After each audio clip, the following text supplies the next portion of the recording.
बिस्मिल्लाहिर्रहमानिर्रहीम। पुली सी बनी है, कैसे खस्ता है ये देखें अंदर से हमारी। तो बिल्कुल ऐसी ही बनेगी जब आप मेरी बनाई हुई रेसिपी से बनाएंगे और बिल्कुल स्टेप बाय स्टेप ऐसे ही बनाएंगे। तो उसके लिए वीडियो आपने पूरी देखनी है एंड तक बिना स्किप किए। वीडियो अच्छी लगे तो इसे लाइक करें, अपने फ्रेंड्स एंड फैमिलीज़ के साथ शेयर करें और मेरे चैनल को सब्सक्राइब करना ना भूलें। साथ ही बेल आइकन को भी प्रेस करें ताकि नई वीडियोज़ का नोटिफिकेशन आप तक जल्द से जल्द पहुँच सके। तो रेसिपी हम स्टार्ट करते हैं। तो ये 2 कप मैंने मैदा लिया है। आप मेजरमेंट इसी हिसाब से करें कि जो भी बर्तन आप ले रहे हैं उसके हिसाब से यही मेजरमेंट रखना है। अजवाइन ले ली है आधा चाय का चम्मच, वो हाथ तेली पे रब करके वो डाल दिए। और ये मैंने 1/4 कप जो है ना घी ले लिया है मेल्ट किया हुआ, ये इसके अंदर डाल देंगे। नमक टेस्ट के हिसाब से इसके अंदर डालेंगे और इसको अच्छी तरीके से हमने हाथों से मसल के इसको मिक्स करना है कि अजवाइन भी इसमें अच्छी तरीके से, नमक भी मिक्स हो जाएगा और हमारे ये जो घी है ना अच्छे से मैदे पे लग जाएगा और अच्छी तरीके से। ये देखिए इतना इसको आपने मिक्स करना है। मिक्स करने के बाद जब आप इस तरीके से करें तो ये इससे बनना चाहिए। ये देखें इस तरीके से जब ये हो जाए तो इसके अंदर हमारा पानी जाएगा। पानी तकरीबन इसके अंदर 1/3 कप जाएगा इसके अंदर। तो उतने में ये हमारा आटा अच्छे से हमारा जो डो बनकर तैयार हो जाएगा इसका मैदे का।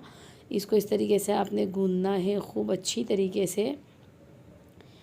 तो ये अब इसके ऊपर हमने घी हथेली पे लेके उसके ऊपर घी लगाना है और इसको आधे घंटे के लिए कवर करके हम रख देंगे। तो आधे घंटे के लिए हमने इसको कवर करके रख दिया है। तो अब ये मैंने मूंग की दाल ली है। ये मैंने आधा कप मूंग की दाल ली थी, इसे मैंने भिगो दिया था 4 घंटे और इसको अब मैं पीस लूँगी। अच्छा, इसके अंदर पीसते वक्त कोई पानी शामिल नहीं करूँगी, इसको ऐसे ही हम पीस लेंगे, ठीक है।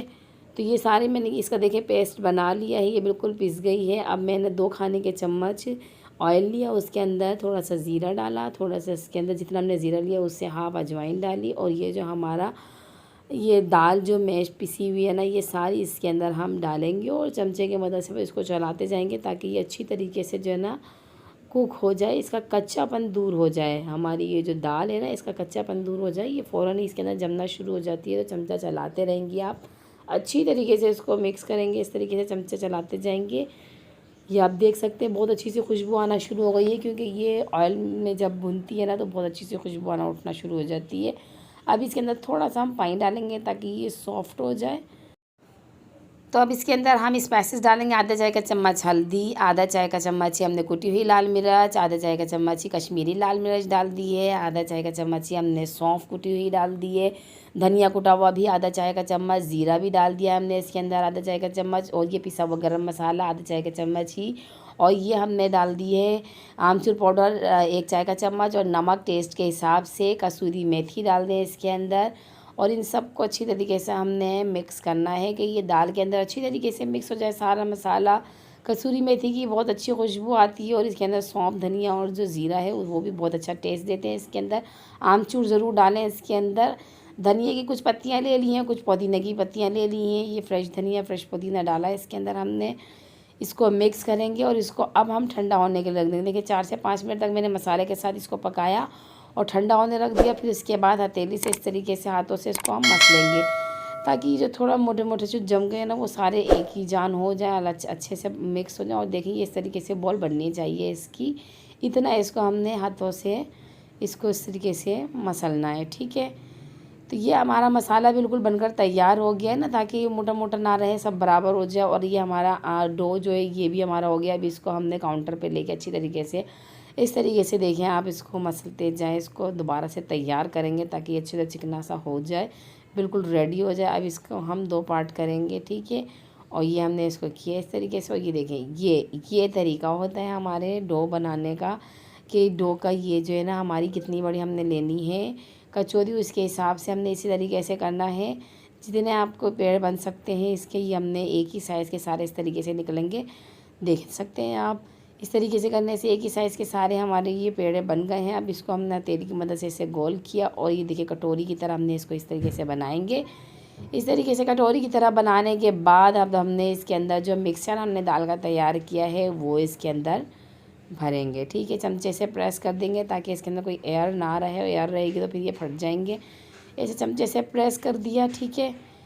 जितनी हमारा ये पेड़ा है ना तकरीबन उतनी ही दाल इसके अंदर जानी चाहिए, ठीक है। तो इसके अंदर इस तरीके से इसको हमने पेड़े को फिर से इसको हमने बंद कर देना है ताकि ये जो है ना हमारी ये जो कचौरी अच्छे से ये बन जाए। अब जब इस तरीके से बनाएंगे ना तो ये ना ये तो ये फटती है और ना ही कहीं से कुछ होता है, ना ही कोई इसमें पतला होती है। आप चाहें तो हथेली की मदद से भी इसको प्रेस करके बना सकते हैं, या चाहे तो आप बेलन की मदद से भी इसको, जितनी बड़ी आपको बेलनी है ना तो उस हिसाब से, अच्छा ज़्यादा पतली नहीं करनी है, थोड़ी मोटी मोटी ही रहेगी। इस तरीके से आपने ये देखिए ये बेल ली है और ये इतनी मोटी होनी चाहिए, ठीक है। अब सारी हम ऐसे ही तैयार कर लेंगे। तेल गरम करने रख दिया। अच्छा तेल बहुत ज़्यादा गरम नहीं रखना है, तेल नॉर्मल होना चाहिए ताकि ये अच्छी तरीके से सिक जाए। ज़्यादा गरम होगा तो ये फूलेंगी भी नहीं।